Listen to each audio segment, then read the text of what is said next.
Sunday అయినా మా హస్బెండ్కి హాలిడే వచ్చిన ఒక 2 అవర్స్ అలా బయటకు వెళ్ళొస్తాము.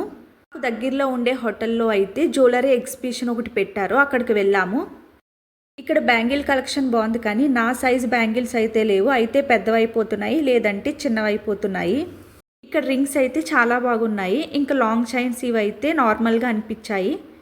లాంగ్ హారం నచ్చితే ఒకటి తీసుకుందాం అనుకున్నాను కానీ పెద్దగా ఏమీ నచ్చలేదు. ఇంకా వడ్నానాల దగ్గరికి అయితే వచ్చాము, ఇవి చూస్తున్నాము. నాకైతే ఈ లక్ష్మీదేవి వడ్నానం అయితే బాగా నచ్చింది, సింపుల్గా ఉంది. ఒకసారి ట్రై చేద్దాం ఎలా ఉంటుంది అనుకుని ఓపెన్ చేసాము. బాగానే ఓపెన్ చేసి ట్రై చేశాను, అది నాకు పట్టలేదు, అంత చిన్నదిగా ఉంది.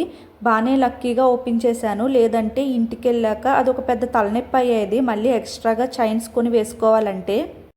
మా పాప కన్నా ఒక వడ్నానం తీద్దామని చూసాము. ఒక వడ్నానం అయితే నచ్చింది, తనకైతే ట్రై చేశాను, అది కూడా పట్టలేదు, అంత చిన్నదిగా ఉన్నాయి వడ్నానాలు.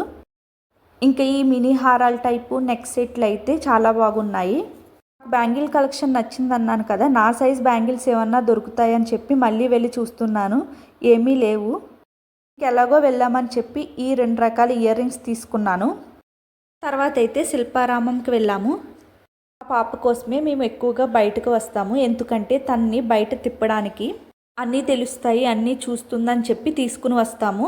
ఇంకా తను ఆడుకున్నట్టు ఉంటుందని. ఇక్కడైతే గేమింగ్ జోన్స్ అయ్యి బాగానే ఉన్నాయి, చిన్నపిల్ల కాబట్టి ఇంకా అవేమీ ఎక్కించలేదు. ఇంకా హార్స్ దగ్గరికి అయితే వచ్చాము, హార్స్ ఎక్కిద్దామని చెప్పి భయపడుతుందని వాళ్ళ డాడీ ఎక్కి ఒక రౌండ్ వేశారు ఇద్దరూ కలిపి.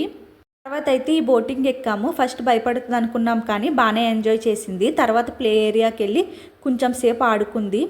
ఒక 3 టైమ్స్ అలాగా పార్కుకి వెళ్ళింది, అందుకు కొంచెం అలవాటు అయ్యింది. ఇప్పుడైతే బాగానే ఆడుతుంది, ఫస్ట్లో అయితే భయపడేది. ఇలా తిప్పడం వల్ల వాళ్ళకు కూడా కొంచెం అలవాటు అవుతుంది.